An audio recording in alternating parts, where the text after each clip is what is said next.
Hello and a very warm welcome to our event on declining competition, a transatlantic challenge. My name is Guntram Wolf and I'm the director of Bruegel, and I'm happy to co-host today's event with David Wessel, who is the director of the Hudson Center at Brookings Institution. We are extremely pleased and honored to have three distinguished panelists today with us. Kristalina Georgieva is the managing director of the International Monetary Fund. Amy Klobuchar is the US Senator for Minnesota. And Margrethe Vestager is the executive vice president of the European Commission, responsible also for European competition policy. And we want to discuss and make this a very interactive discussion. So if you in the audience want to add your question, please go on the app Slido and type in the code market power. And then you can ask your questions, which David and I will take in the second half of our conversation and ask to our panelists. Without much further ado, let me turn to our first panelist, Managing Director Georgieva. Kristalina, thank you so much again for joining. We would like to ask you first about why is the International Monetary Fund worried about declining competition, increase in market power, and what does it have to do really with the classical mandate of the IMF, which is, I thought, is more about monetary and fiscal policies? Well, the importance of the topic cannot be overstated at the time when we want to pull out from the pandemic and have a dynamic economy. And the question is rising market power denting this dynamism? What we find at the IMF is, yes, left unchecked, it can lead to less incentives for firms to invest, to innovate, and it could even damage the share of workers in the income of companies they work for. So when we are looking at this topic today, on one side, we are more concerned that the pandemic can push this long-term trend of rising market power further up.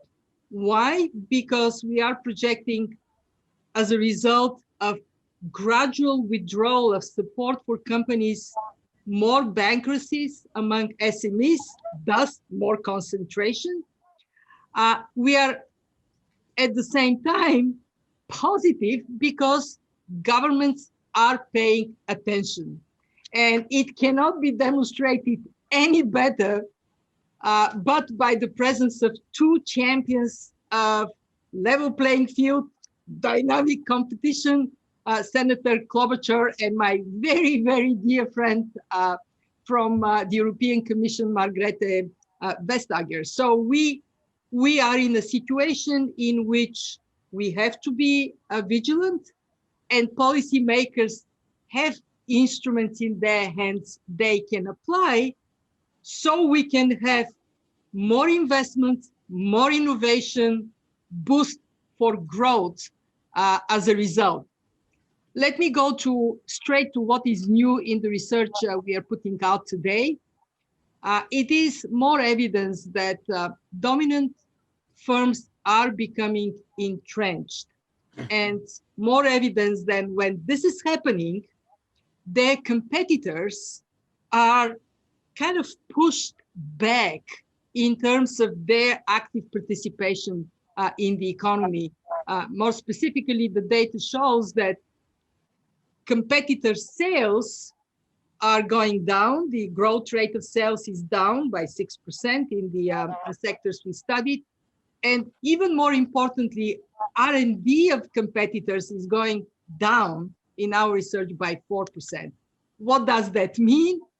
It means that exactly at the time we need more dynamism in the economy, we may have less unless we act, unless policy makers act. And I'm very eager to hear how on the two sides of the Atlantic, the thinking about vibrant and dynamic competitive economy is evolving.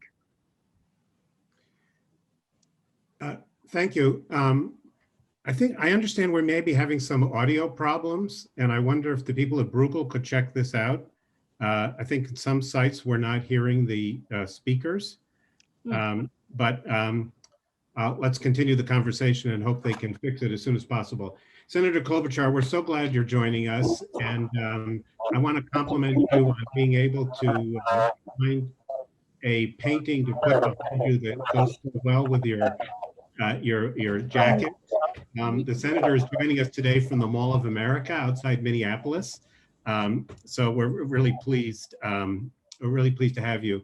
So, Senator, you've made addressing the market power of firms, big firms, particularly in tech, as a high priority issue. And I'm wondering if you could explain what is the economic harm you're trying to address here, and particularly how do you distinguish between uber profitable firms that are profitable because they're smart and innovative, and firms that are uber profitable because they're squelching competition? Sure. Well, thank you so much for that question, David. And yes, I think it's kind of fitting. I'm at the Mall of America, which is the one of the biggest shopping malls in the country, which of course been hard hit during the pandemic. But I'm actually here because it's a big vaccine site. And the governor and I and a few others are going to be doing an event here to encourage people to get vaccines and also talk about the state of our economy. And you can't really talk about our economy, especially during the pandemic, without acknowledging what's been going on with that economy and the closure, as Kristalina pointed out, and I know Margrethe will, of all these, so many small businesses in America, hundreds of thousands of small businesses that have closed down, which has really exacerbated what was already an enormous problem in our country of concentration of economic power. And I always have been one. I worked in the private sector for 15 years, represented companies, by the way, including MCI at the time, telecommunications, who was suing big monopolies to try to get into the market. And so I have a very healthy respect for capitalism and believe that we need to unleash the power of capitalism and innovation to make this work. And right now what's happened, when you ask what's the difference between success and a company that's stifling competition, well, that's been there for us to know for a long time. And that's defined by law as what's a monopoly and what's not a monopoly, and interpreted by the court.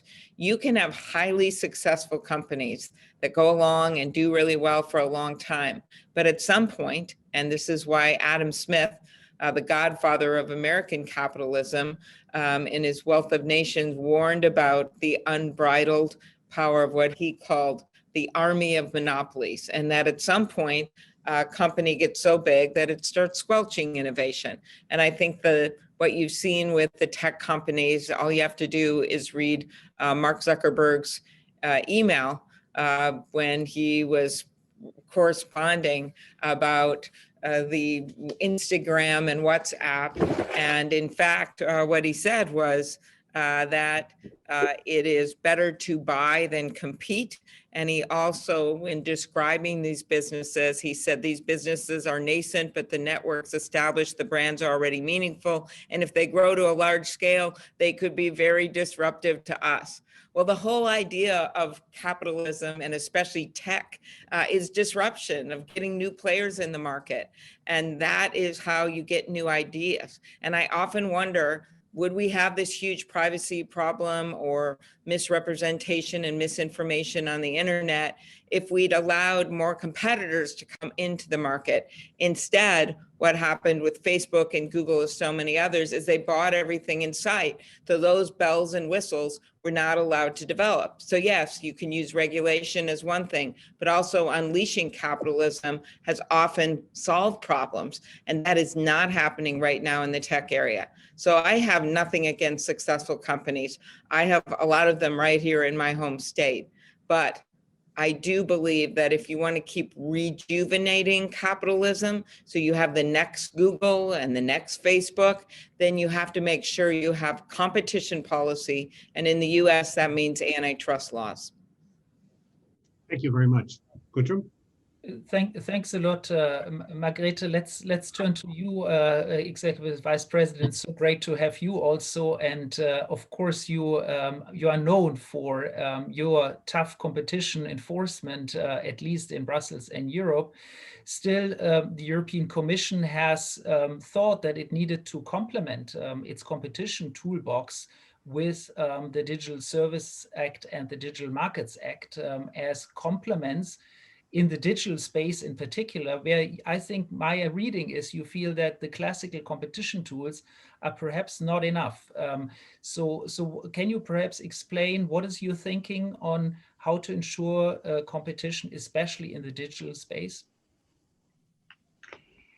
Well, thank you for doing this, and Kristalina, thank you for giving us these new results. I think it's really important that no one is mistaken about the increasing concentration, because it is. I think it's crucial when you look at sort of the individual competition law enforcement, that may be one of these rare merger prohibitions or an antitrust case. What you don't see is, of course, the entire landscape. And what you're giving to us with the study today is basically the entire landscape. And that is a landscape of concentration. We see it also specifically in Europe in some sectors, in communication, in pharmaceuticals, in finance. And it's really important to be aware that vigilant competition law enforcement is needed, also because now when we sort of are in the beginning of the next chapter of digitization, where it becomes, really industrial, where everything digitalizes, energy, agriculture, transportation, any kind of production, everything digitalizes. Even more important that we get it right. And as Amy said, it's great when a company is successful. And success is a new thing in a digital marketplace, because you have marginal costs approaching zero, you have network effects, you have, a completely different dynamic in that marketplace. So we found that it's important to say, with success comes power. With power comes responsibility.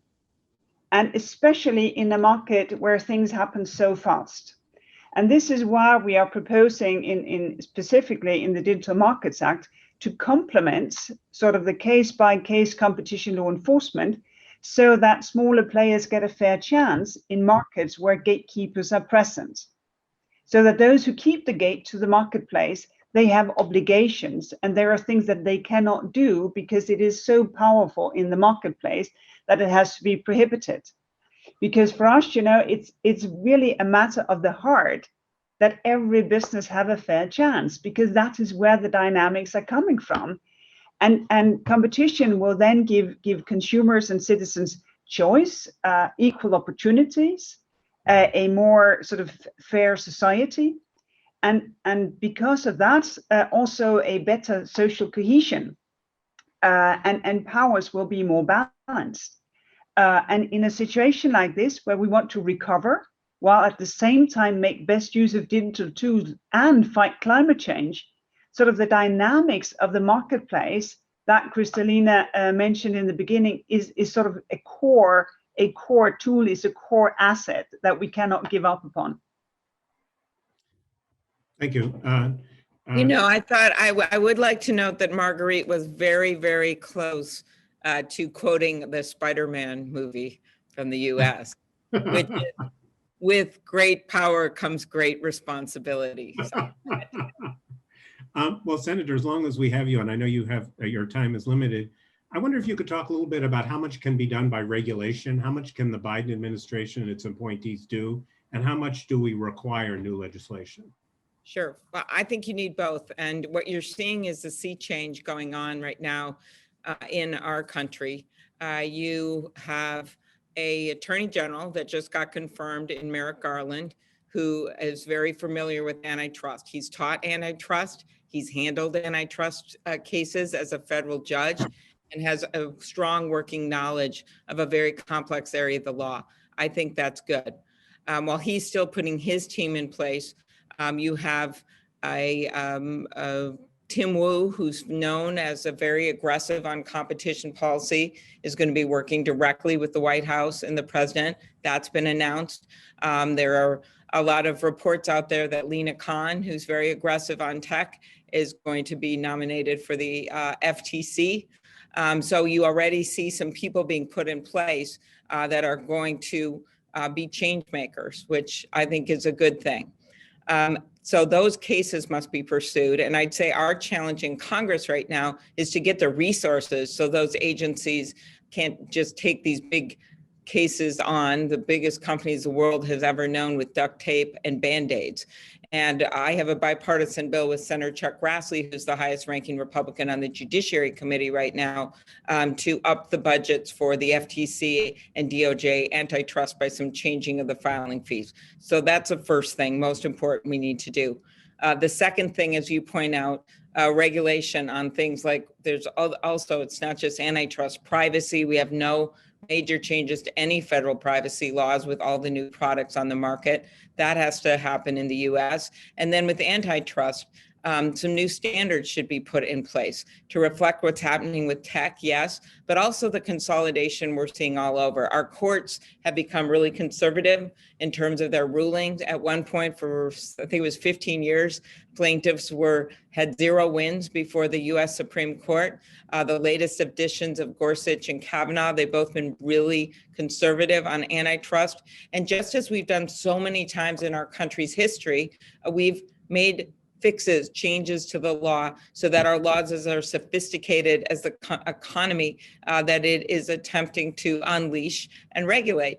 And so that's what I've suggested with my bill, is to make some changes to the law. And that would include not just tech, but really all areas of industry. We've seen so much consolidation in America from everything from cat food to caskets. And in fact, it was John Oliver, the comedian, who had a segment on his show. And at the very end, after showing the consolidation in online travel and transportation and the like, at the very end, he said, if this is enough to make you want to die, good luck, because there's only 3 casket makers in America. By the way, now there's just 2, because one bought the other one.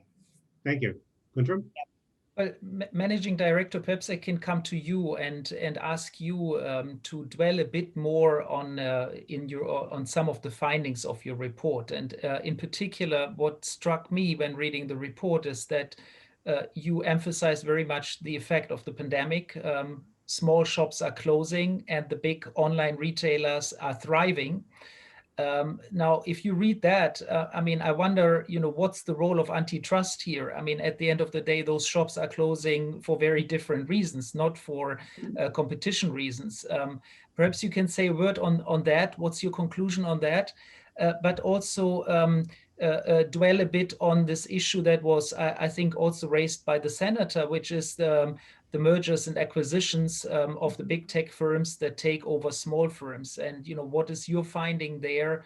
How much is that of an issue, and how do you see the policy response evolving? Well, let me first say that as somebody who has spent a big chunk of my life in a non-market economy, I'm totally a cheerleader for markets. They deliver goods and services to consumers in a way that we have not invented to substitute with anything else. And when we talk about large companies, we are not saying they are only bad, because obviously they can deliver at lower cost. They can be investing more in innovation. We are right now celebrating the fact that vaccines have arrived very rapidly, yes, with some government support, but also because companies had the capacity to invest massively in solving a problem. So I'm saying this because I don't want the conversation to turn into, oh, big is bad, and we absolutely have to cut companies to pieces, but to zero in on when big is not a force for good. And it happens when first we have companies opting to raise prices rather than to innovate and invest. And unfortunately, the evidence is there that we have, with increased market power, that temptation to lift up markups. Over the last 40 years, they have gone up by 30%. So to go to the issue of why this concentration of online retailers could be a problem, it could be a problem because when you have that high degree of concentration, why bother to invest and innovate when you can just charge a little bit more and get the same or even better profitability? So what does that mean? What it means is that we have to pay much more attention to how big firms get even bigger through mergers and acquisitions. To be even more vigilant when we talk about dominant firms reaching out to buy others, and research the impact, be clear about it upfront, and then make sure that there is plenty of fertile environment for small firms to come in. The sad fact is that over the last 20 years, small firms have shrunk their share in output by 50%. So there is something that is happening that is going beyond what is healthy for consumers and for the economy as a whole. What are the measures that can be taken? I think we will talk more about it, but in our research, what we see is that there has to be much more attention to market investigations and prevent the abuse of dominant position. You have it, use it for good, not to stifle innovation and the growth of small companies. And that we have to be mindful of other secondary impacts of this concentration of power. And I want to bring one because I'm very, very concerned about it. And it is the impact on labor. What we are seeing is, over time, this dominant position of firms is being used for markups and profitability. Okay, nothing wrong to be rewarded with profit, but when that reward is combined with depressed wages, then it is not good for the economy. It's not good for growth. And we have to pay attention to it. How to pay attention to it? Not only look at the impact of concentration of market power on products, but also on inputs, and especially on labor. I'll give you just one example of something that is doable, can be done in sort of the no-brainer category, to not allow companies to strike deals of no poach of workers. Why? Because when you say, I'm not going to poach your workers, you don't poach mine, and that is happening in the tech sector, unfortunately, not only there. What you're basically telling workers is you have less power to negotiate. Your mobility is constrained. And why is this something we should care about? Because one of the big risks coming out of the pandemic is an increase in inequality. And if it happens, it damages the social fabric on which the vibrancy of our economies depend, of our societies depend. Thank you. So, Thank you. yeah. let me stop here, but that is a point I'm so glad I could make. Margrethe Vestager, one of the points that the IMF report makes, and someone sent on Slido, how do I find the report? It's on the imf.org website now, is that we have to have global cooperation on these antitrust issues. We have global companies that span cross-national borders. We don't want to have 130 different standards for competition. Do you see any prospects, particularly transatlantic, between the European Union and the United States to come to some common ground here on how to deal with antitrust issues and how to promote competition?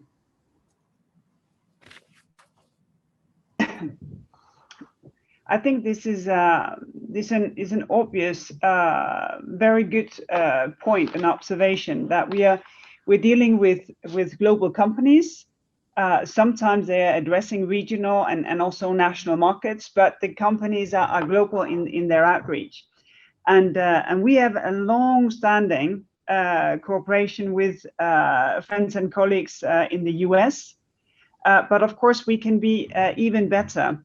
We are sort of on the brink of launching a cooperation on pharma, because when you look at the pharmaceutical industry, I think it is indeed important in these days that we have an approach where we learn from one another. We have had a number of mergers where it was quite clear that there would be an effect on the innovation pipeline, so that promising molecules similar to maybe a blockbuster in one of the merging companies, then of course there was a risk that the pipeline would just be closed. So in order for a divestiture to be viable, it was important that the pipeline was also divested so that there would be a new competing product here. And I think that kind of cooperation between authorities is a very essential point here. Also sort of outside of the direct cooperation, sort of team to team on mergers, but also in antitrust, if we have the right waivers, we would like to develop a tech or a trade and technology council in order to have a high level forum to discuss these matters with US friends, and from that to reach a more global approach. Because when it comes to tech and for our democracies, to set a framework of a dynamic development of these technologies and existing and emerging businesses, it's a global issue, and democracies, old or new, big or small, should join up in order to make sure that citizens enjoy privacy, that businesses have a fair chance of making it. And last but not least, I think it's really important to keep engaging in the international competition network. 15 years ago, it was 30 jurisdictions max. Now it's well more than 100. And it's really, really important to engage in order to learn from one another, because the US and the European enforcement is quite experienced, the number of cases. Now you have new exciting cases on the US side of things. And I think it's really important that we engage so that every jurisdiction on this planet feel that they have, that their peers have their back in order to do things that will enable a level playing field. Because it is a big issue, in particular for smaller companies. We just open sort of procedures to enable for us to review what one would sort of, as a slang, call a killer acquisition, where a giant is buying a smaller company in order to make sure that they are actually being looked at, because otherwise there is a risk that we will not look at them, neither will a national competition authority in Europe. So cooperation is really key, because no jurisdiction here is big enough when the companies are global. But let me turn to you, Senator. Just one thing to that. I think the example here is right in front of us. That Director Georgieva's report and the IMF report is helpful to us because, for instance, we're not even collecting anymore at the Federal Trade Commission consolidation data per industry. That kind of sharing is helpful in addition to what President Vestager talked about. The other thing I'd add is trade agreements. As allies that we are looking at what provisions can be put in there. There was some recent issues with the USMCA, the Mexican-Canadian trade agreement in the US on pharmaceuticals that kind of merged into the area, we shall say, of exclusionary conduct and competition.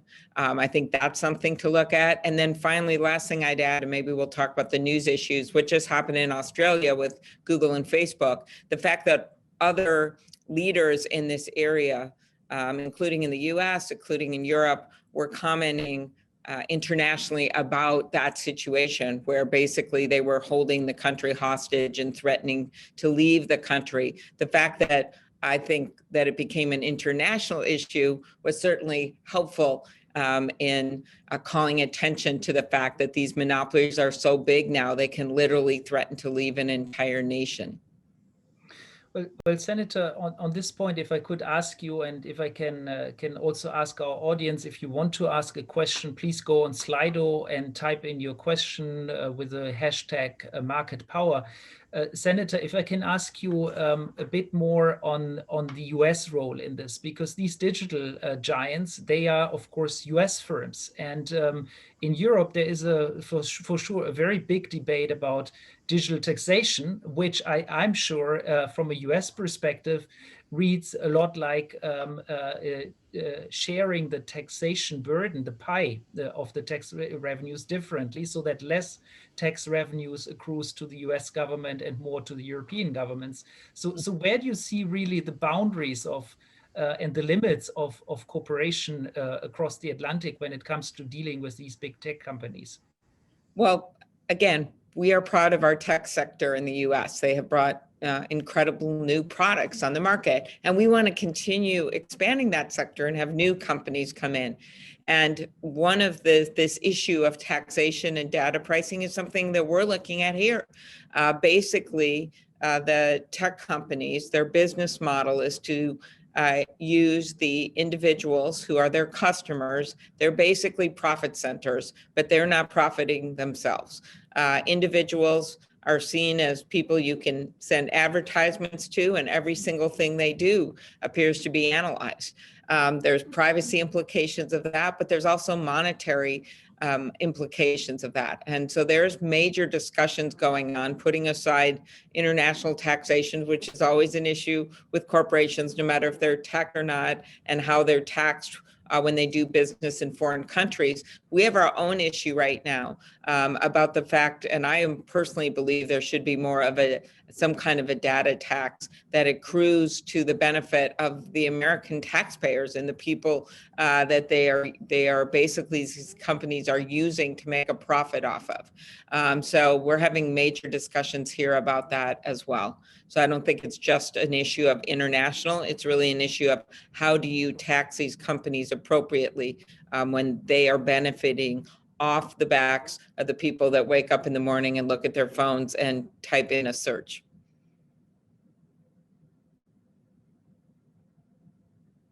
David, you are muted. I imagine that when we have our COVID reunion in 5 years, we'll all be wearing T-shirts that say "you're on mute," since that is the most uttered phrase of the last year. Well, I have noticed that the first graders have learned how to use the mute button sometimes better than some elected officials. I've noticed that. We all enjoy the inadvertent unmuted politician, however, so please don't stop doing that. Managing Director, you've made the point that there are lots of issues involved in competition, labor share and stuff, but the report makes mention, and I know you have in the past, about this has implications for how monetary and fiscal policy work. And I wonder if you could talk about, that's not obvious, I think, always. Yeah. So well, it is very important to recognize that when a company is really gigantic, it is a good thing at the time of shock because it might be better buffered against shocks, but also it gives this company an opportunity to take action not necessarily correlated to what the policies are aiming to achieve. Let me give you an example. Monetary policy. We now have accommodative monetary policy for a reason. What we want is more stimulus for companies at the time when the pandemic has restricted the functioning of the economy. If you are very big, you can just ignore that signal from policymakers. You can do much more if you decide to, and then doing much more may have its own consequences, especially in comparative terms for others, or you can opt to not respond to this policy signal. And that, of course, weakens the impact of the signal itself. So why we should care about it? Because we want policies, both monetary and fiscal policies, to be as impactful as possible and to be cost effective for the taxpayer, who ultimately is the one footing these policies. So that is the reason why we are also very keen to emphasize a very simple point, that engaging with companies, having an opportunity to impact behavior remains hugely important for action to be as effective as possible. And since I kind of sidestepped on a previous question, I want to just return to it. And the question was, you cannot stop the fact that more people are buying things online rather than in the neighborhood shop or in the mall. I just want to say that we don't want to stop structural change. We just want to be sure that companies do not use their dominant position to benefit themselves more than consumers and society as a whole. I'd love to ask a question again to Margrethe Vestager, but perhaps also to the senator. I'm sure both will be interested in the question, which is actually given to us by someone on Slido, anonymous, and he's wondering about the Chinese big tech companies, and in particular Baidu, Alibaba, Tencent, and Xiaomi, so the BATX, and to what extent those companies pose actually a competition policy problem in Europe, in the US, in the world, and how should our authorities in both sides of the Atlantic deal with those companies? Well, I'll answer briefly, and I'd love to hear what Margrethe has to say about it, but I believe that you have a way different view of what competition policy is in China. In fact, a lot of what their competition policy, antitrust policy has been, is to, their competition board is to actually hurt other outside competitors and bolster up their own. That's the first problem. The second thing is that they've obviously had major issues with stealing intellectual property, with basically not being good players on the international stage. And then we have to add to all of that some of the recent hacking and things that we've seen. So there's obviously serious concerns in the US about using some of these products for good reason. You have that with the anti-competitive conduct that has long been a feature of their economy. And to me, the answer is joining with our allies, like we have been talking about for years, to take on these problems, whether it's through competition policy forums or trade negotiations. And I'd love to hear what Margrethe has to say. It's something that we truly watch to see what is the market footprint in Europe. And one of the things that we see is sort of very tangible issues like product safety.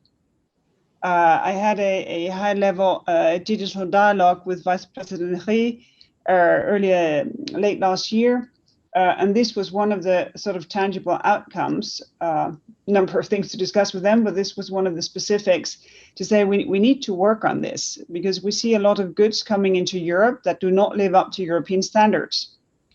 And this is reflected sort of in the Digital Services Act, where there is an obligation for any trading platform to know their business customer, so that there is someone to be held responsible if the consumer do not get what he or she wants, a product that lives up to European standards when it comes to safety. So that is a really sort of tangible thing, and where sort of the problem also will be dealt with both directly with the Chinese, but also in the legislation to be passed. And obviously, if you're a Chinese company doing business in Europe, well, you will have to live by the European rule book as anyone else. And vice versa. Now with the European agreement with China, which puts us sort of apart with the US when it comes to agreements with China, that ought to give European businesses a better chance of doing business in China. But of course, it still remains to be seen. But because it has been really difficult to achieve the reciprocity that we would want to, because Europe is so much more open, obviously, than China, which is why we have to be vigilant. And this is also one of the reasons why we later this year will table a proposal on foreign state subsidies to make sure that if you do business in Europe, that you do that fair and square. And that you pick up your own operating costs, and that it's the consumer who decides if you're successful or not. Senator, I wonder if I could ask you a little bit about the politics of all this. It seems at the moment, tech companies have come forward with a lot of criticism, but they're also very popular. A lot of people use Facebook and Google and Amazon. Really?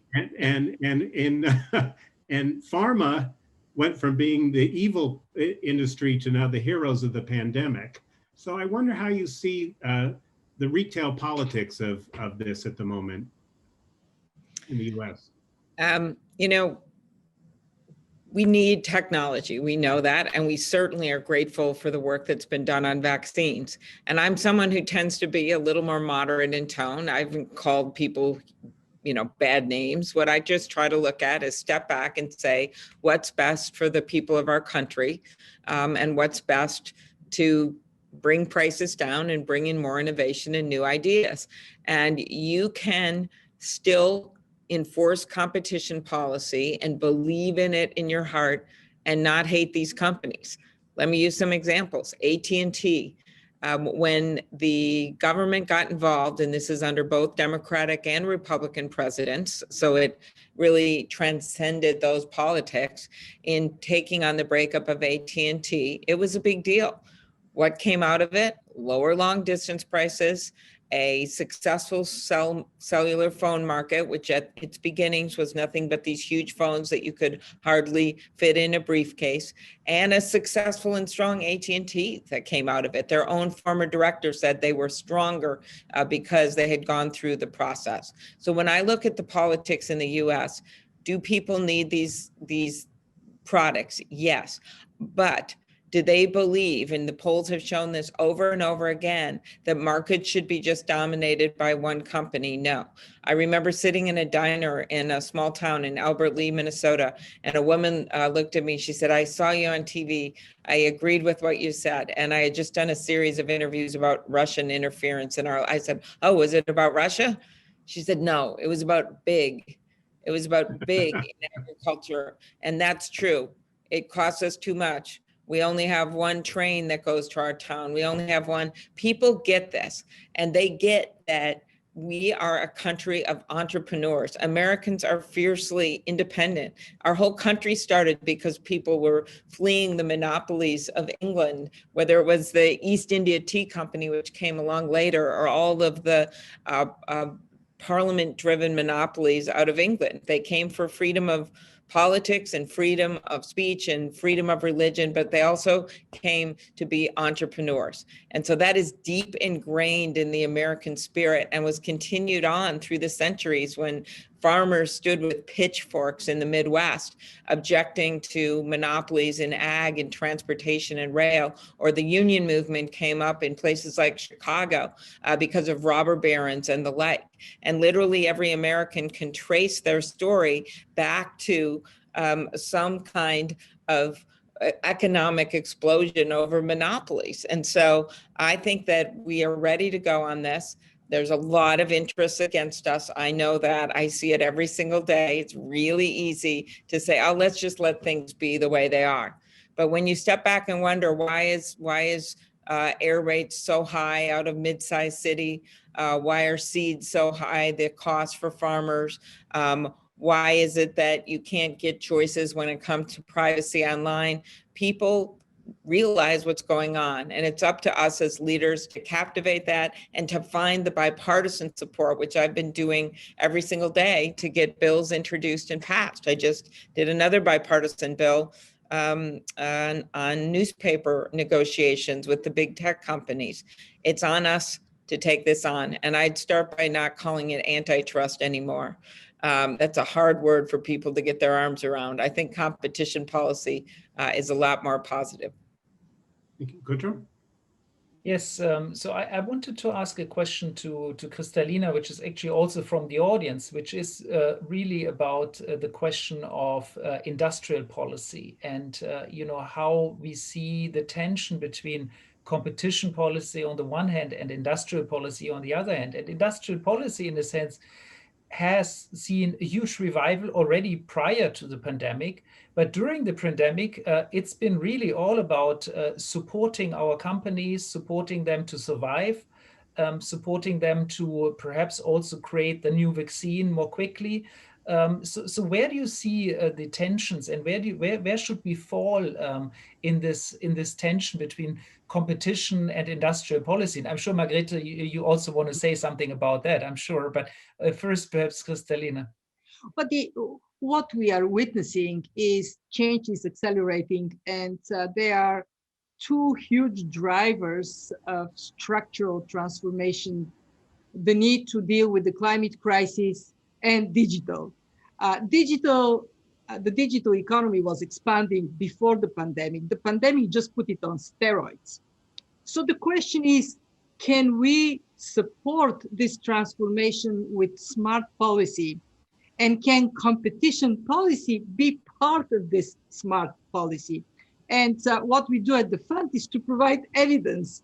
And the evidence is that, yes, there can be a policy action that accelerates transformation and makes it so that the benefits of this transformation are more broadly shared. Take, for example, the transition to the new climate economy. We know that when we put in place the right price signals, and in many places that has been done with putting a price on carbon, when we put in place the right investments in the infrastructure that underpins green mobility or the transition to more resilient agriculture that is also more productive and sustains the hits from climate shocks. And when we are thinking of just transition, that those that are impacted negatively are compensated, we accelerate the transformation in a way that is good for society and it is lower cost. This is industrial policy for a particular objective. But it is best when you combine it with competition policy, when you actually encourage the spirits of competition. Amy talked about the big thinkers that told us, unleash these spirits. Entrepreneurship is a fantastic power. It cannot fall from the sky in a fast changing world. We do need to work for it. So my simple answer is look at the transformation in place. What are the policies that can make that transformation more effective, less costly, and the benefits of it more broadly shared? And then think of competition policy as being a part of your policy toolbox that helps us to have that spirit of entrepreneurship, innovation in its fullest, the animal spirits of entrepreneurs fully unleashed. Well, that seems like a good time for me to sign off now that we're talking about animal spirit, but I need to go to my vaccine event, but I just wanted to thank everyone and for hosting this. And it was so fun to see my friends, and I look forward to seeing them in person. Thank you very much for making time for us, Senator. We really appreciate it. Yeah, thank you very much, Amy. It was great seeing you. Very good. Thank you. Thank you. Bye.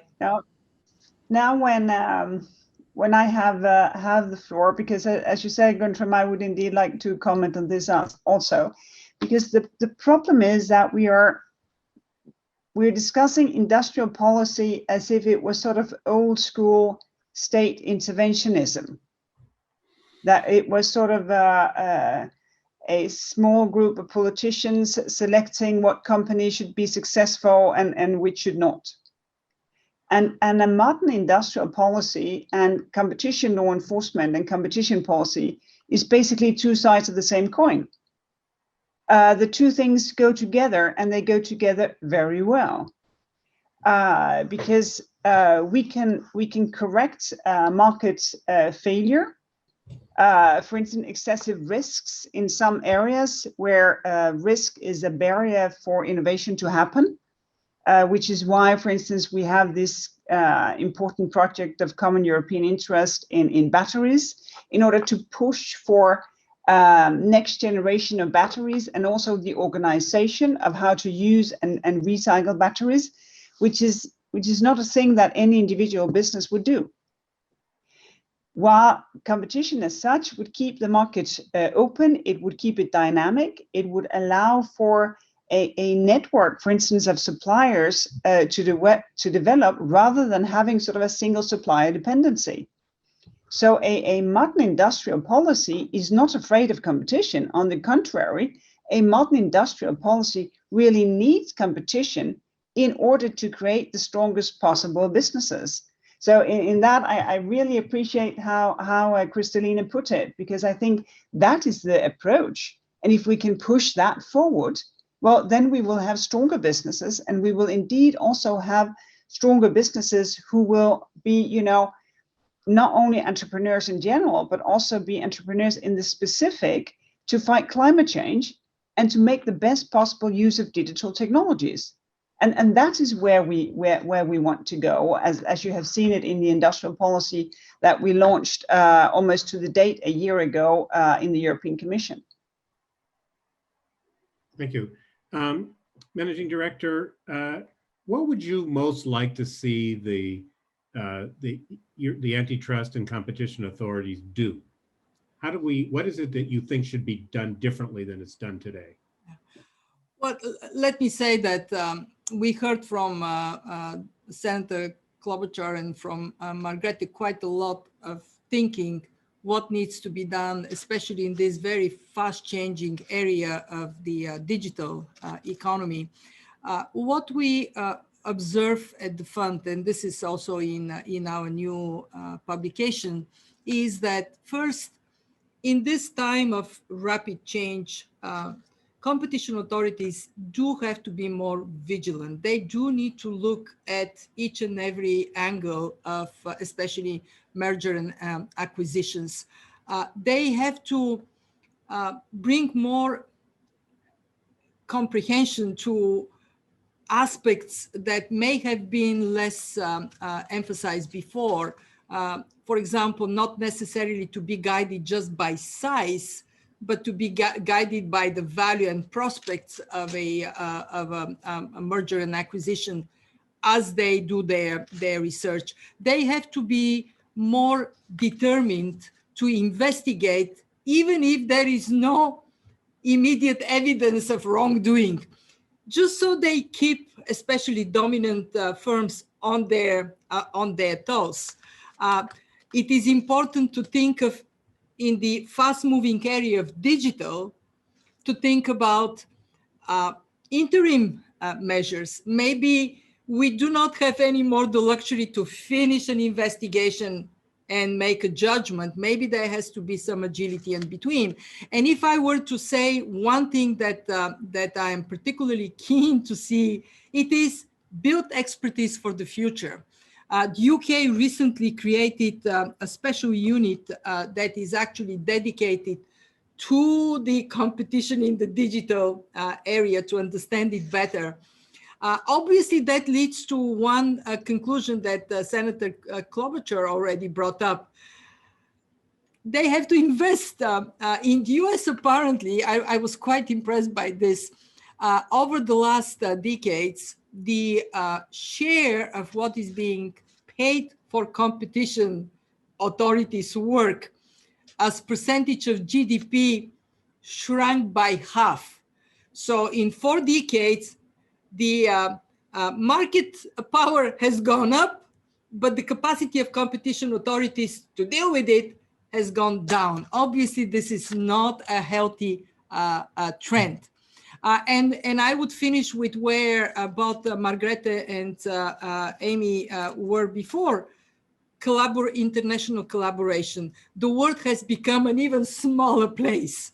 And having that collaboration, especially when decisions are taken affecting companies with global presence, is so very important.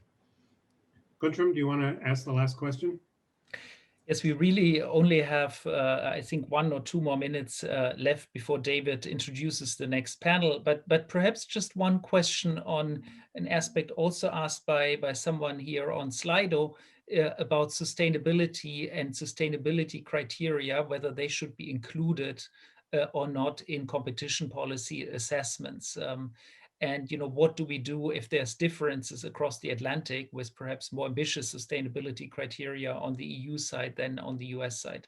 Any thoughts on this? Quick thoughts. We really have 2 minutes. Yes, indeed, because we have launched exactly this debate. Last September, we had a conference in February exactly to address this, stating the obvious that competition in itself is a really important tool for climate change. The competitive auctions for the subsidies for renewable have brought down the prices of the subsidy dramatically. So we're pushing this most obviously in our state aid guidelines for environment and energy aid, but remains to be seen because, of course, everyone will have to contribute to fight climate change.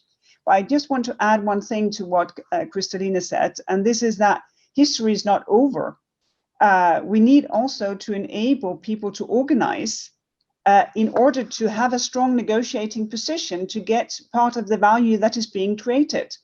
Right now, we have a public consultation on how to enable what is called sort of self-employed on platforms actually to organize so that they get a stronger negotiating position towards their de facto employer.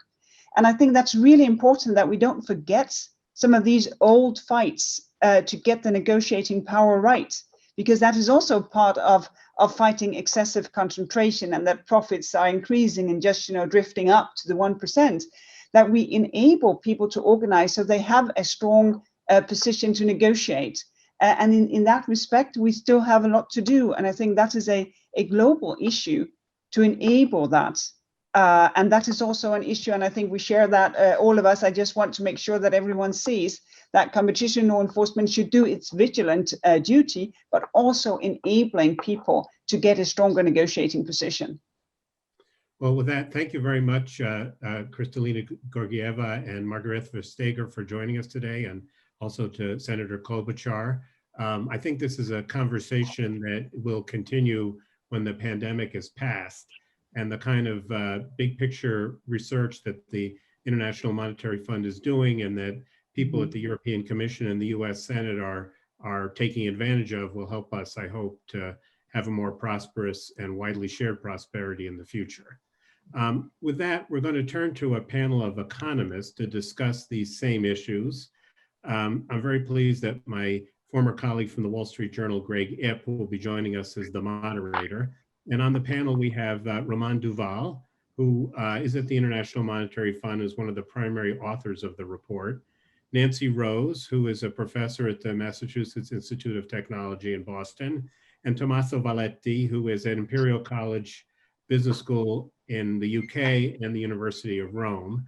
And let me apologize to anybody who had trouble with the audio.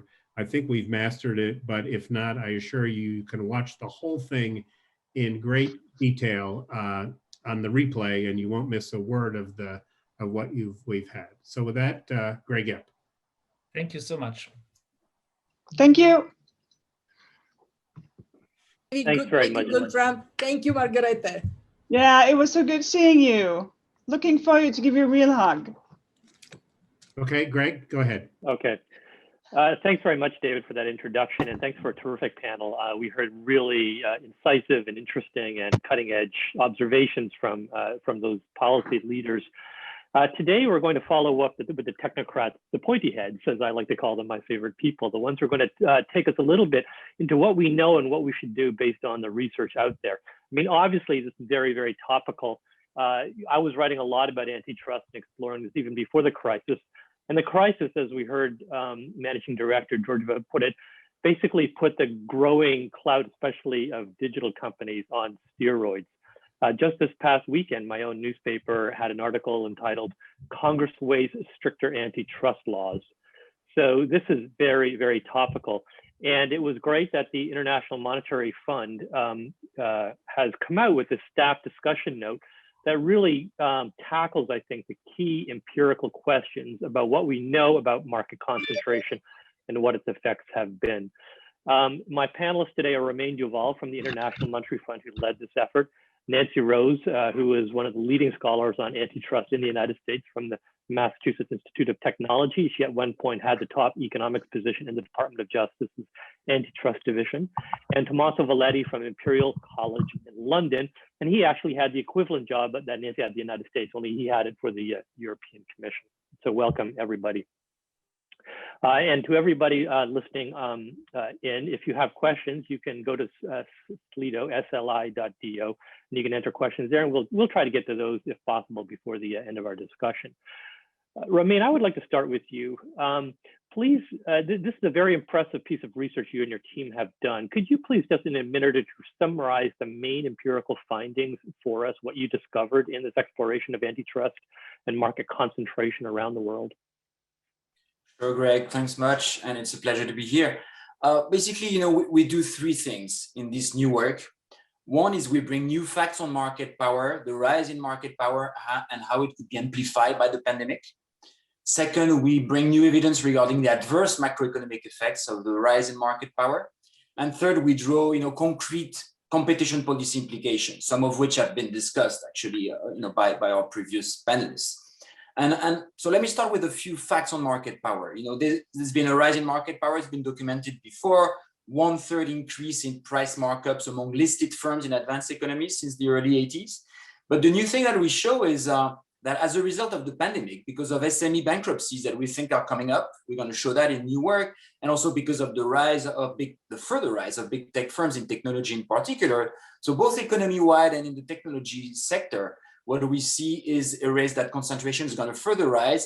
And for example, what we estimate is that the share of the top 4 firms in the top 20 firms in each narrowly defined industry, on average in advanced economies, could rise to 60% following the pandemic.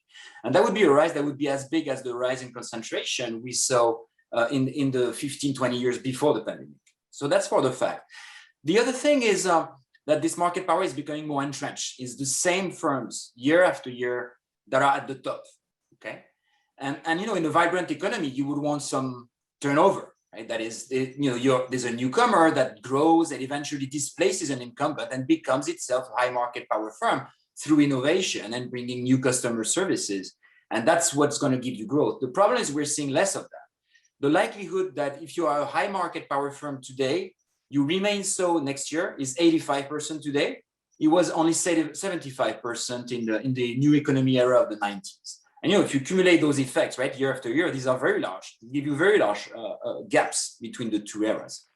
And so what's the problem with entrenched market power is that, and that's, I'm coming to the macro effects, it's going to reduce business dynamism. The share of young firms in output in advanced economies has shrunk by half, okay, since 2000. And that's due to many factors. But what we find is that the rise in market power has been one contributing factor, where, in those countries and industries where you see a bigger rise in market power, measured by concentration or price markups, what you see is that there's a bigger decline in the share of output accounted for by young firms. And so why is it a problem? Well, it's because, business dynamism is basically akin to creative destruction, right? The entry of new firms, growth of young firms, and exit of old firms, of old and productive firms. And, if you think of US growth, creative destruction accounts for at least 1/4 of US growth, right? Trend-wise, in the last few decades. So if you shrink that source of growth, you basically deprive yourselves of opportunities for economic growth and income growth. And the thing that's very relevant for competition policy, which is what we're going to be discussing, I think, the most, is the fact that this rise in market power and decline in business dynamism is partly underpinned by the M&As done by dominant firms. What we find is that when dominant firms in their market engage in mergers and acquisitions, that stifles the growth of output of their competitors, but also the R&D growth of their competitors. There's a discouragement effect, on others, who are then discouraged from trying to innovate and displace the incumbents. And again, then we're back to these adverse effects on business dynamism and growth. And just to finish on the adverse macro effects, what we also find is that the rise in market power also has a bearing on workers' incomes, both because of the market power that firms have in product markets, but also that they have in labor markets. The bigger firms hold market power onto wages, and they can reduce wages below the marginal product of labor. So that's a further adverse effect. And that's why it leads us to, that's what leads us to a range of competition policy recommendations covering, tighter merger control, tighter enforcement of prohibitions against abuse of dominance, paying more attention to competition in input markets like the labor market, and also, coping with the rise and dynamism of the digital economy. Maybe I'll stop there for now. Thanks. Sure. And before I move to the next panelist, Romain, very quickly, so we heard the managing director talk about the COVID pandemic putting some of these trends on steroids. What do you think will be the effect of the pandemic and the economic disruptions it caused on all the trends that you've just described? So, Greg, on this particular point, as I flagged, what we see is, SMEs in general have smaller cushions, smaller profits, and also less access to credit lines, right? And therefore, as government support is gradually withdrawn, what we foresee is that there's going to be a rise in bankruptcies among SMEs, more so in the harder hit industries, retail, entertainment, restaurants, etc. But more broadly across the economy, because the facts that I flagged, hold more broadly across different industries, that SMEs have, smaller profits, smaller buffers, and also less access to credit lines. And therefore, what you're going to see is a further concentration in the economy as a result of the pandemic. And we have, work that's coming up on March 30, actually on that, that's going to lay out our SME bankruptcy forecast and what we think the policy response should be. In particular, targeted equity injections, we think, into SMEs. So quasi-equity injection is going to be the answer. And as a result of this concentration, we could see indeed, as I mentioned, a rise in concentration that would be as big as the rise we saw, in the 15, 20 years pre-pandemic. So that's quite a significant rise in concentration. And then what the outcome would be, and that's why we issued this blog today with our managing director, Kristalina Georgieva. What we think is that this further rise in market power would be a cloud on the recovery. Of course, this first order issues, with a whole bunch of other issues regarding the recovery, right? Of course, vaccination coming first, and keeping monetary and fiscal stimulative coming second. But what we're saying is that you need to have all tailwinds with you during this recovery, and not addressing this rise in market power would be actually a headwind on the recovery. Not a huge drag, but certainly a drag. Thanks. Great. Nancy, I want to turn to you now. Both. So the staff note, as Romain, you just heard Romain say that failing to address market power would be a major headwind on the recovery. And the study talks at some length about the need for increased enforcement, increased investigations, and so on. We heard Commissioner Vestager say that enforcement and regulation needs to do its duty. You've been in the enforcement trenches. What's your view? To what extent is enforcement part of the problem here, and can it be? And to what extent is it the solution? Thanks, Greg. So I think we did hear a lot of interesting commentary on that in the last panel, both from the European side and from the US side. So let me talk a little bit about that. My sense is that we definitely need to reinvigorate competition policy enforcement. I think you heard about the reduced resources for enforcement in the US. That's been quite dramatic. And it's not just that the budget's been stagnant, but compensation for the attorneys and PhD economists who are driving the enforcement actions in the DOJ and FTC is lagging. There are fewer employees overall. The number of attorneys in the DOJ, for example, is down considerably from what it was 5 years ago, 10 years ago, 15 years ago. And that's leading to an enormous imbalance in resources against a lot of activity that the agencies are responsible for monitoring. So I think what we probably, most of those involved in antitrust and competition policy enforcement would agree to, is we need to up the game, up the capacity of the agencies. But it's not just about money and resources. It's also about the legal environment in which the agencies operate, particularly here in the US, where the FTC and the DOJ, to a first approximation, they can't stop a merger. They've got to challenge a merger and convince, in most cases, a federal district court judge that the merger is anti-competitive. They can't block exclusionary behavior or monopolization behavior. They've got to convince a federal district court judge that it's anti-competitive. And then the companies involved in these challenges have the opportunity to appeal all the way up. And what we've seen, I think, quite clearly over the last certainly 2, 3, 4 decades is that merger enforcement has become more lax. We need to both change the thresholds to reduce what the agencies and the courts in following agency guidelines consider to be anti-competitive. We need to change presumptions and burdens, as in Senator Klobuchar's recently introduced bill. That's particularly problematic in areas like acquisition of nascent competitors. We also need to overcome what one of my former DOJ colleagues, Dave Gelfand, called the Csi Effect, this sense that if you can't precisely quantify econometrically an effect or a predicted effect to the 4th decimal place, it doesn't exist. It's not relevant. And that's problematic for harms in areas like innovation. It's problematic for demonstrating, say, tacit collusion likelihood for mergers.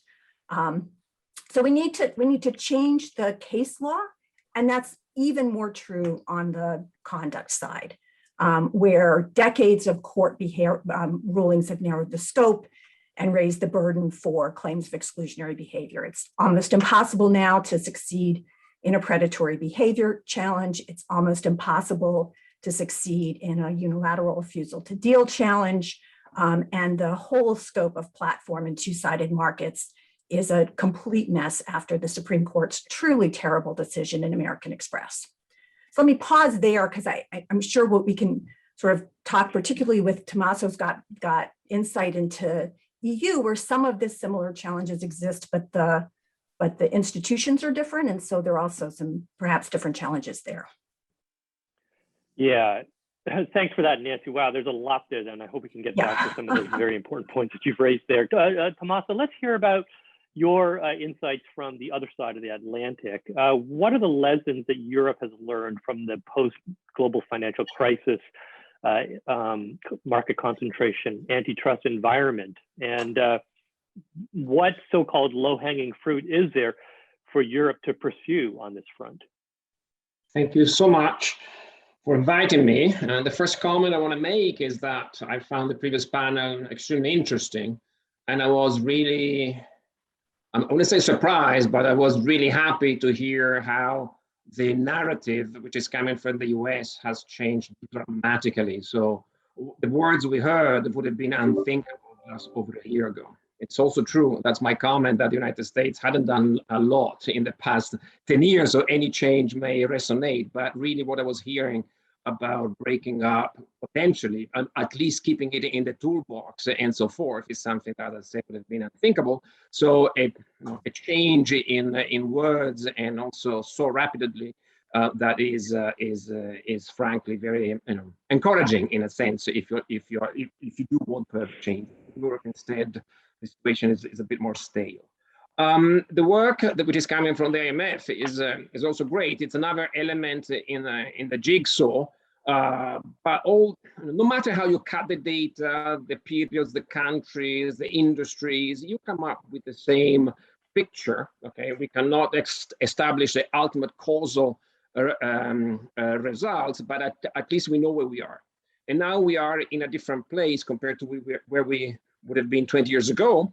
And this has consequences. So I've done work with European data with fantastic former colleagues in the chief economist team, and the same trends, the same patterns emerge also in Europe.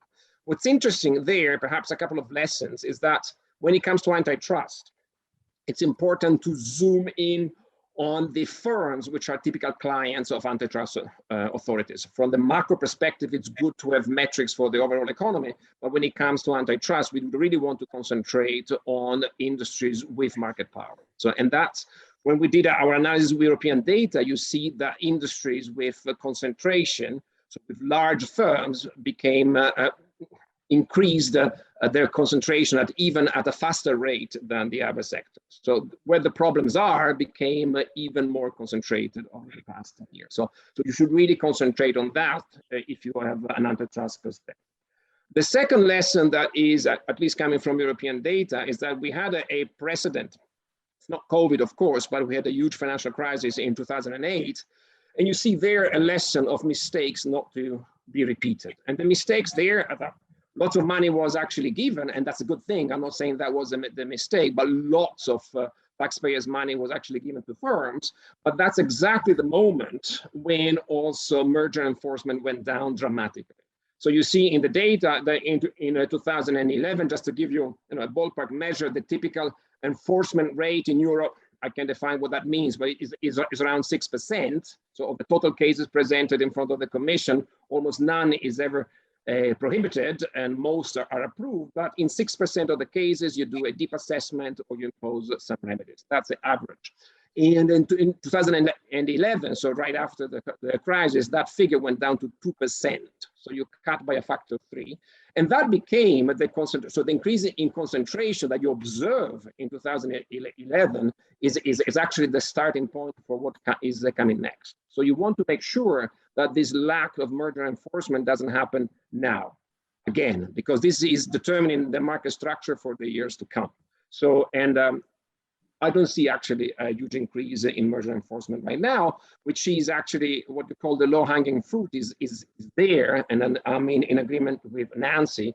The economics is saying you that once you are in a place like we are now, with higher concentration, higher margins, the potential for consumer harm coming from the next merger is higher, which means without changing the standards, without changing anything, but you need to block or impose more remedies, because what would have been very worrying 20 years ago, that was typically a 4-to-3 merger, these days with the same consumer surplus welfare that we follow would be typically a 5-to-4 merger that you would want to be very concerned, because margins are higher, because concentration is higher. So you really have to go there. And unfortunately, this is, I think, the missed opportunity. I see lots of discussion, which is great discussion happening in Europe right now, you know, the DMA, for instance, but it is something which is postponing solutions more or less 2 years from now. And instead, I don't see much happening as we speak. And in merger control, nothing is changing. Maybe behind the doors, there is an ongoing review of the merger process. This I cannot say because I'm not an insider any longer.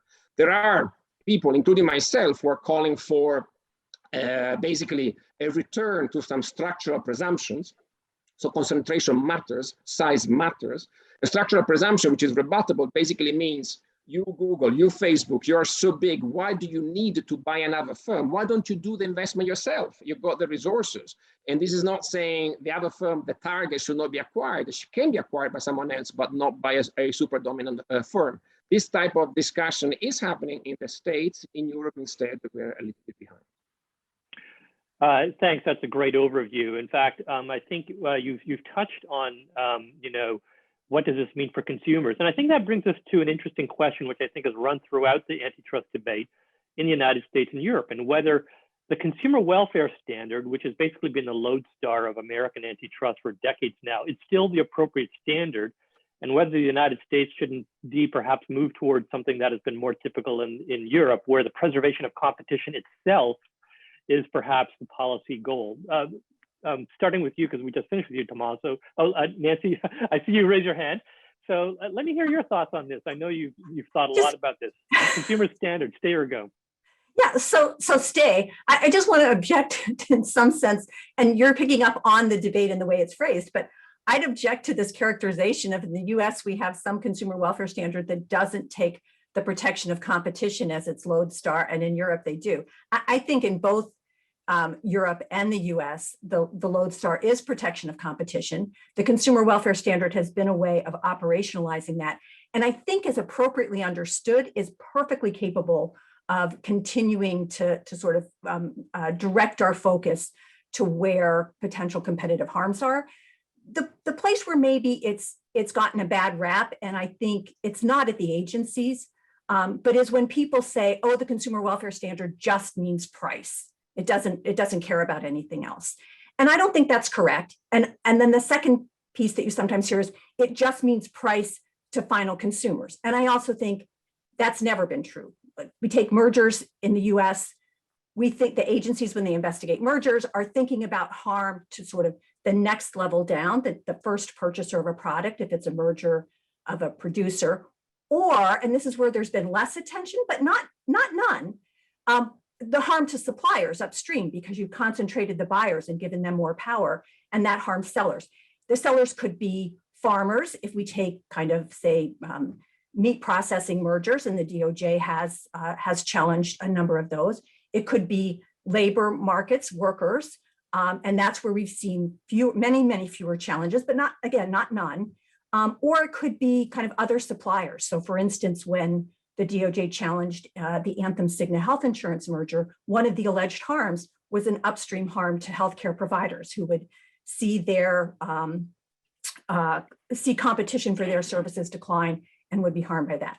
So I just want to say I think it can reach the harms. The one thing we shouldn't do is to say it only reaches harms where, again, we can quantify them precisely out to the fourth decimal place. So let me rephrase the way I framed that. The European approach is so we both want protection of competition, but I think in Europe there's a great emphasis on protection of competitors.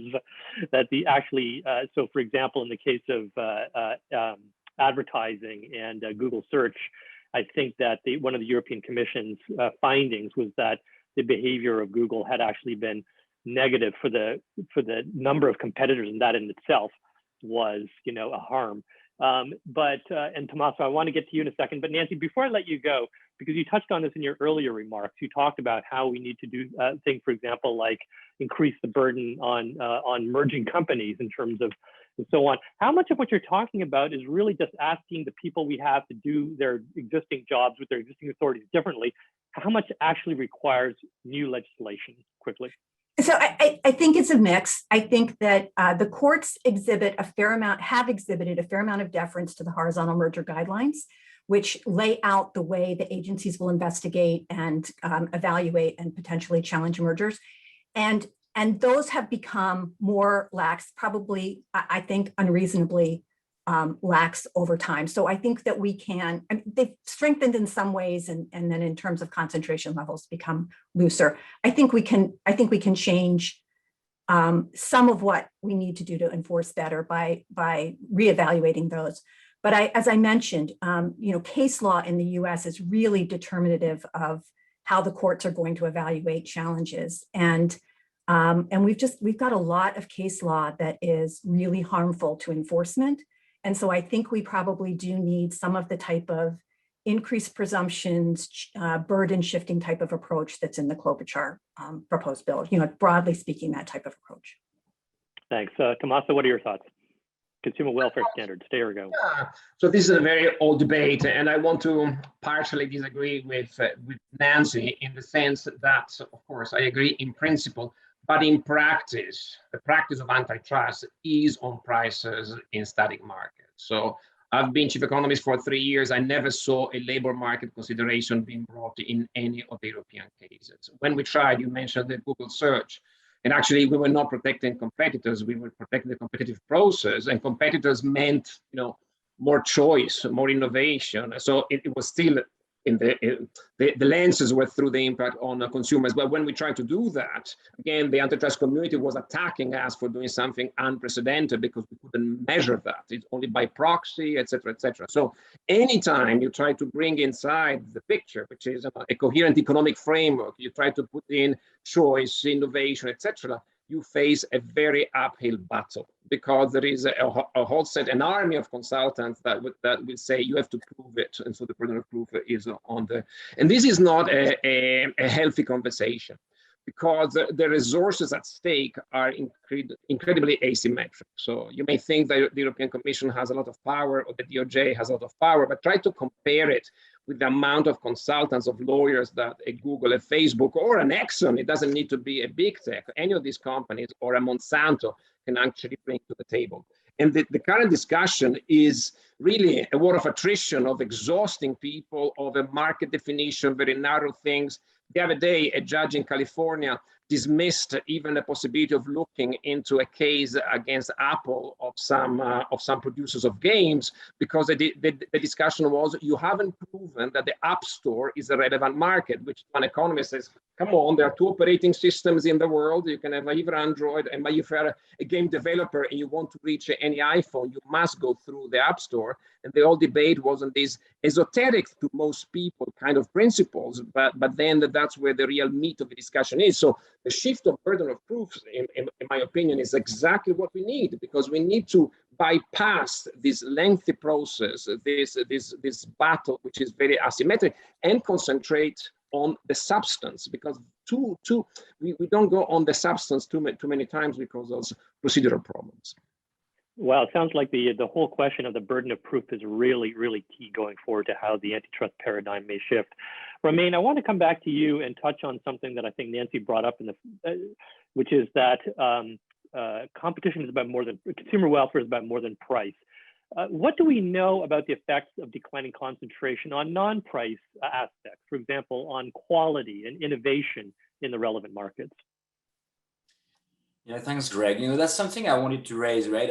A broad interpretation of the consumer welfare criterion is makes it totally fine, right? The problem is bringing evidence regarding the non-price effect is difficult. It's difficult for competition authorities, which may be why we need a lower, standard of proof in this area. And in particular, there's one big issue, that we see is that there's an impact of market power on innovation, and an impact of market power on innovation not only by the dominant firms themselves, but by their competitors, right? And in our new report, what we find is that when dominant firms in their industry conduct an M&A, that lowers the growth rate of output and research and development of their competitors twice as much as happens when it's a non-dominant firm that conducts an M&A.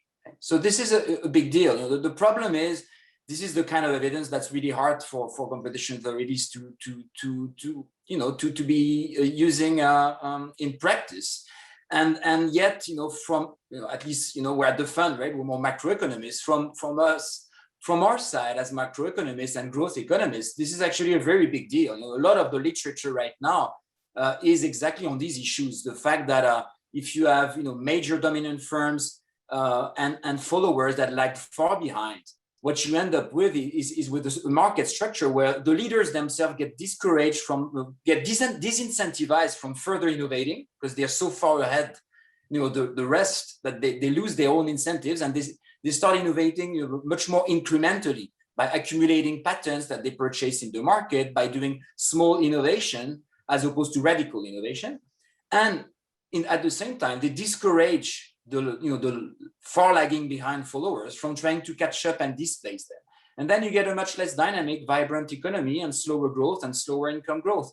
And again, that's the kind of evidence that I think is very important, but it is hard to take into account in practice, except in a few cases where there's so-called killer acquisitions, where, for example, we may have evidence in the pharma industry that indeed, because of the very long product cycle of drug development, we may have evidence in some cases that a firm is going to acquire another one to try and kill, right, its drug and future patents. But these are very rare cases. The truth is, in general, it's very difficult to take into account, yet it's very crucial. So I really want to emphasize this effect on innovation. It's absolutely key. Nancy, I can speak to that issue of trying to actually prove this issue. I mean, just to give you an example, when people have said that, Facebook's acquisition of Instagram made it harder for an eventual competitor to emerge in that particular space. But Facebook would respond that when we bought Instagram, it was a tiny company. It is what it is because of us. So how would one operationalize in an enforcement, like in a given enforcement, the potential harm of the harm that comes from the absence of something that may not come along for many years to come? Great question. And I think that that this, what you're hearing kind of from all of us, is that this emphasis on excessive quantification in a statistical or econometric sense, I think is at part kind of at the core of the problem. It's not the standard, whereas I think the consumer welfare standard is trying to say what factors should we be thinking about that would be manifest in a reduction of competition, but it's more how do we prove it.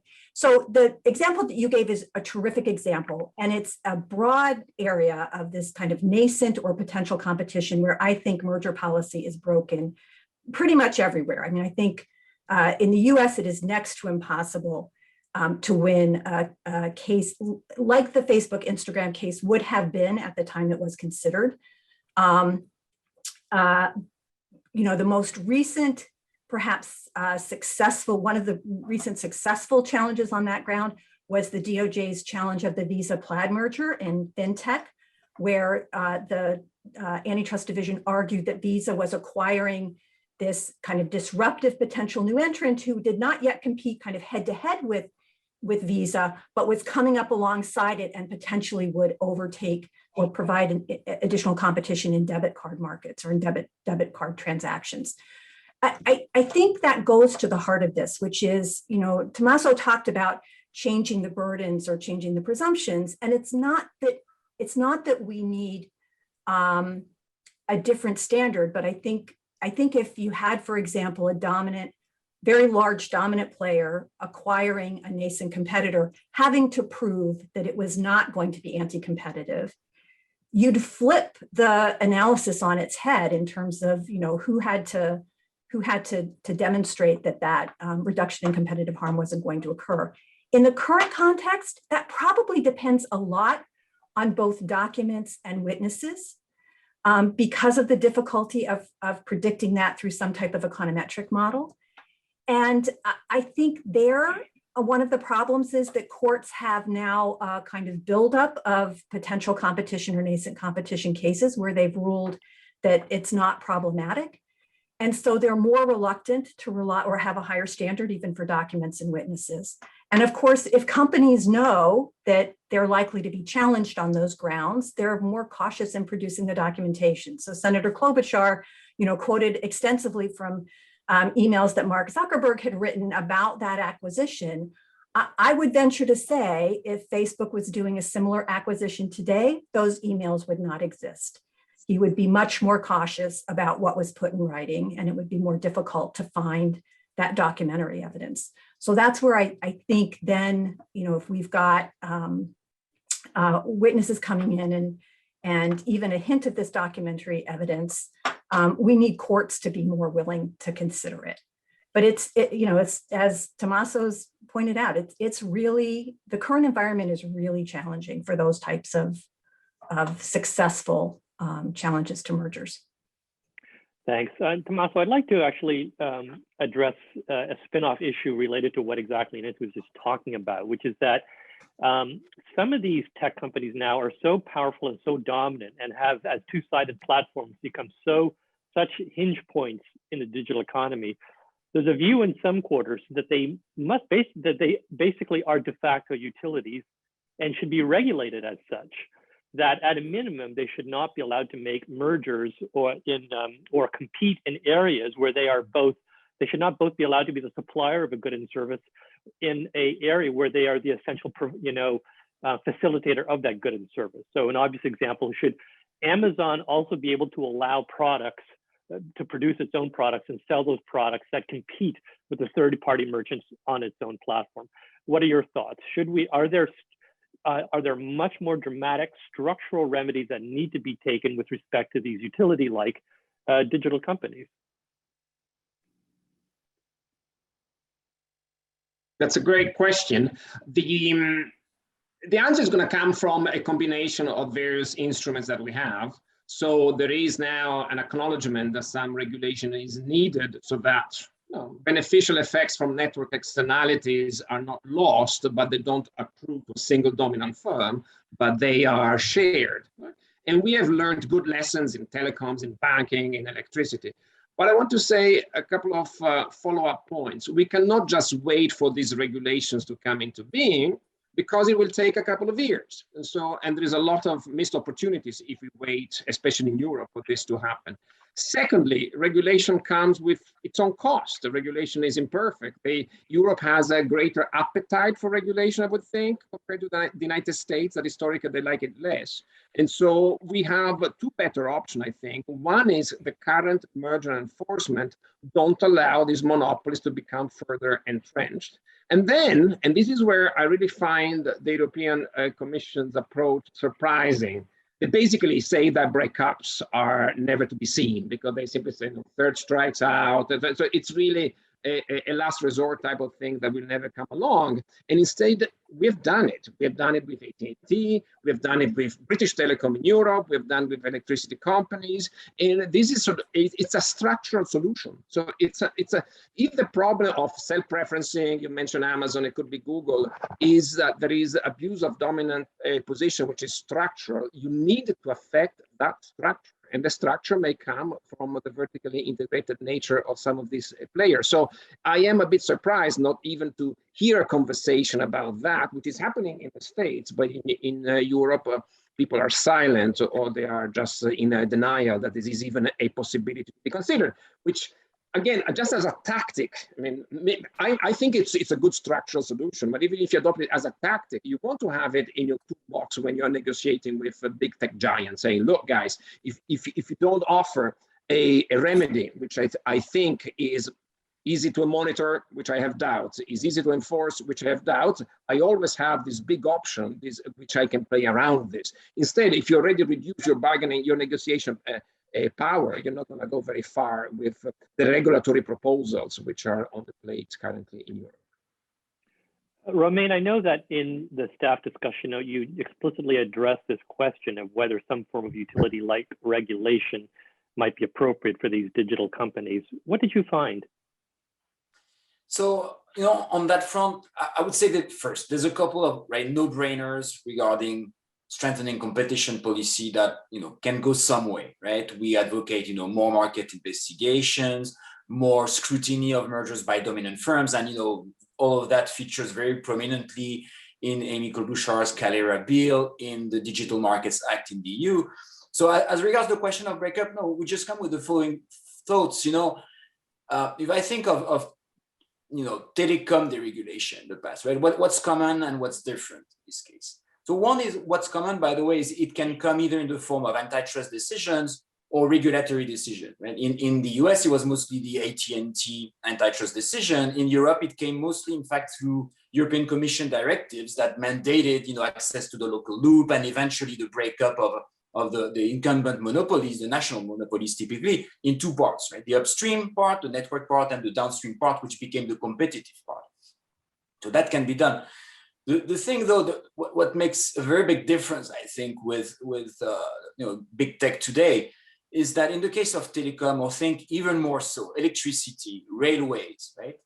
All of which have been subject to such eventually actually to breakups between, again, upstream part of the network part, the rail tracks, the electricity grid, and the distribution. In all these cases, these were very stable goods, right? They had existed for multiple decades, and they had been the same goods for decades, right? That's one thing. Second, you could potentially try and monitor costs and prices reasonably well, because these were very simple goods as well, right? Think of electricity, right? The price per kilowatt hour distributed, and that's it. And even so, we struggled in regulating those industries. Right? We really struggled with the price and cost regulation, and there's in fact a lot of research that has documented that. Because the regulated firms can game you. There's asymmetric information. They have information that the regulator doesn't have, and that makes it very difficult to regulate them.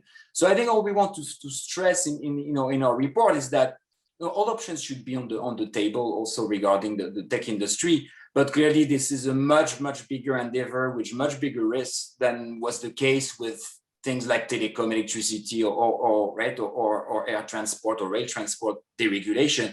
So we should really be careful and competition authorities, of course, are going to have to look in depth into the trade-offs, right, between basically on the one hand the cost of doing that, and they're pretty obvious, of course, the cost of for example, an eventual breakup, and the benefits.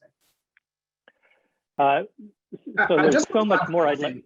If I may, sorry, I'm sorry, Tommaso. I'm just going to move to the next question because we're so short of time here, and it's a pity because there's so many more things I would love to get your thoughts on. But I want to finish with one contrary thought here, which is that the overall thrust of both the last panel and this panel is that concentration is the problem.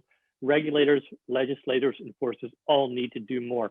I want to flip the question a little bit. What are the risks of doing more? What are the potential harms?